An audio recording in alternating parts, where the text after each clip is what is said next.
Maman disait toujours, la vie c'est comme une boîte de chocolat.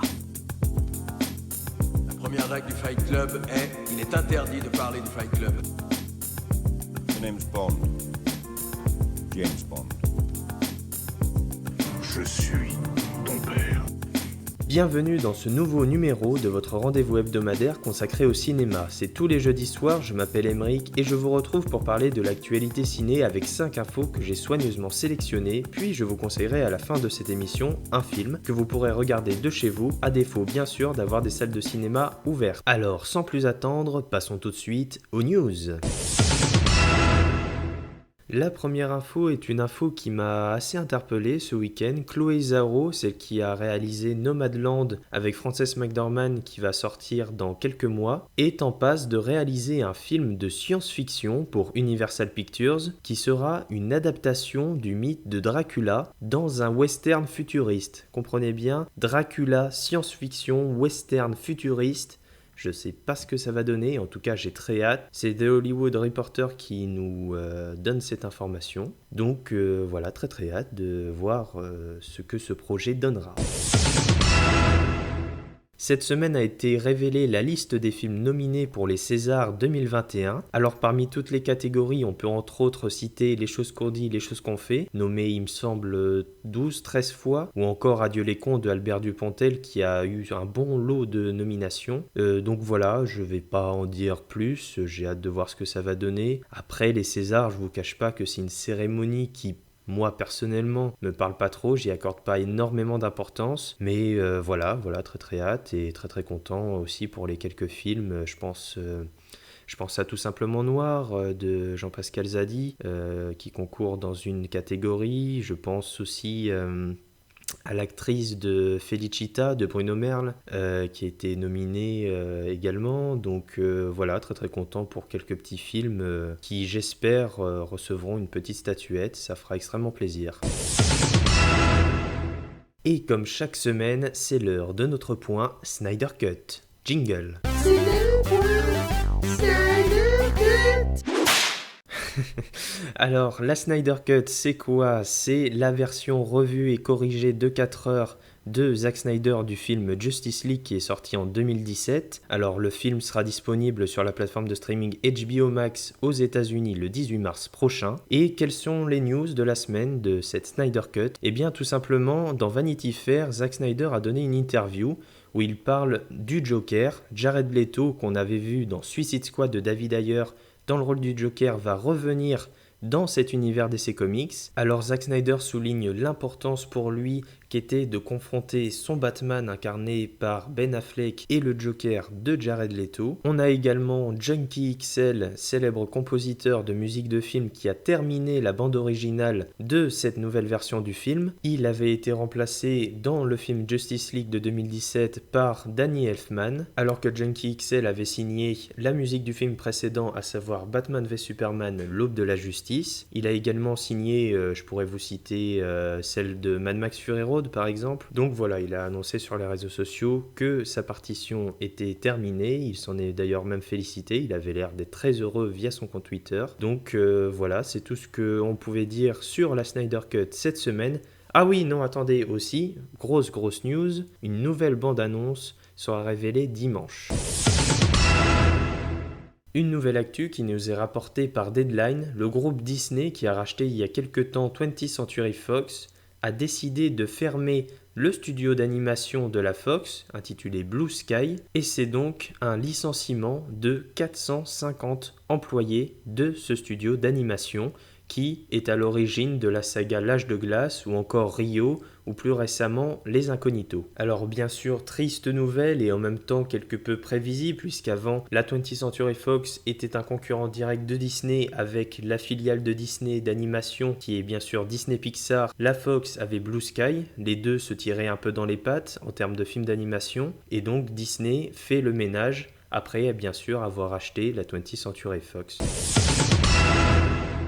La dernière info de la semaine nous vient de Tom Holland qui a donné une interview à Esquire. En effet, l'acteur nous parle de Spider-Man 3. Le film est attendu en 2022 au cinéma et il revient sur les récentes suppositions de la présence des précédents visages de l'homme araignée, à savoir Tobey Maguire qui a incarné Spider-Man dans 3 films, et Andrew Garfield, qui a incarné Spider-Man dans 2 films, les The Amazing Spider-Man. L'acteur a tout simplement déclaré ne pas être au courant de la présence de ces 2 acteurs, que Marvel ne lui aurait certainement pas caché une telle information. Alors, de la part de Tom Holland, c'est à prendre bien sûr avec des pincettes, parce que Tom Holland, on le sait, a souvent fait quelques gaffes et spoiler lors notamment des émissions télé ou des interviews qu'il a pu faire certaines grosses informations concernant le Marvel Cinematic Universe.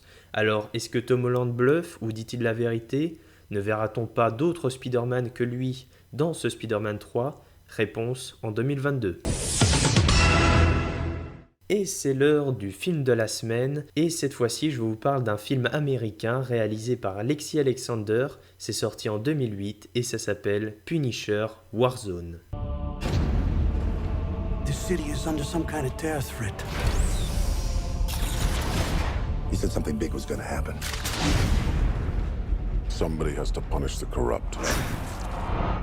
Alors j'ai découvert le personnage du Punisher il y a une bonne dizaine d'années maintenant. J'adore ce personnage. Si vous ne savez pas qui est le Punisher, c'est un personnage Marvel, connu pour être un personnage Marvel très sombre, à l'opposé des Spider-Man, Captain America ou tous ces super-héros Marvel qui sont d'habitude très, on va dire, lumineux et colorés. Le personnage du Punisher est complètement à l'opposé de cela. Le Punisher, c'est l'histoire de Frank Castle, un ex-militaire à la retraite qui veut passer du bon temps avec sa famille et qui va se retrouver mêlé à une sombre affaire entre plusieurs gangs rivaux. Cela va conduire à la mort de sa femme et ses enfants, une tragédie qui marquera à jamais la vie de Frank Castle.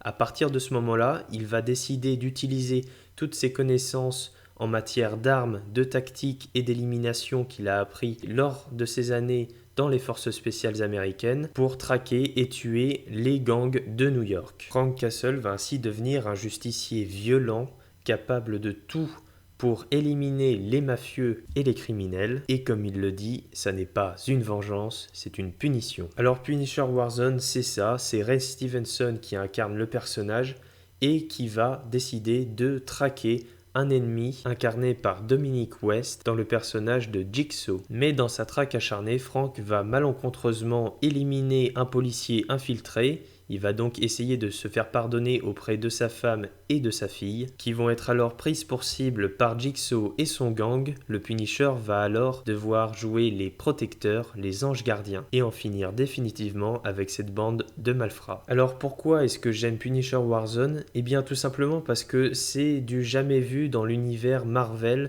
même si le film est sorti avant le MCU que l'on connaît aujourd'hui.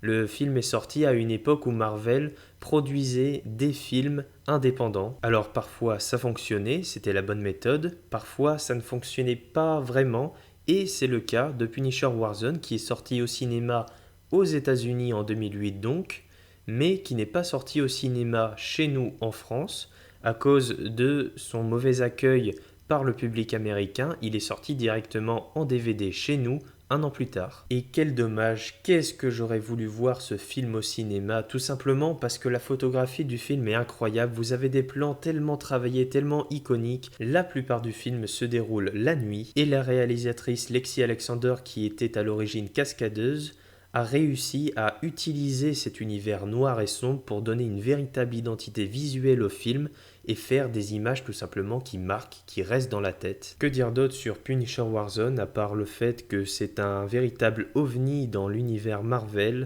un film avec un sacré taux d'hémoglobine, avec pas mal de flingues, le tout avec du Rob Zombie dans les oreilles puisque c'est Rob Zombie qui signe la musique du film, la bande originale du film. Donc voilà, ça défonce tout, Punisher Warzone, regardez Punisher Warzone, ça vaut vraiment le détour. Vous pouvez retrouver Punisher Warzone en DVD et en Blu-ray dans les points de vente habituels et en achat et location digitale sur Google Play, Apple TV ou encore MyCanal. Sometimes I'd like to get my hands on God. Warzone. Et voilà, c'est déjà l'heure de se quitter. En attendant la réouverture des cinémas, regardez Punisher Warzone, regardez des films chez vous. Vous pouvez vous abonner pour avoir directement chaque émission dès leur sortie et également me suivre comme d'habitude sur Twitter et Instagram. Les liens sont dans la description. Je vous souhaite une bonne fin de semaine, un bon week-end et je vous dis comme d'habitude, à la semaine prochaine. Ça dépasse tout ce que j'ai pu imaginer.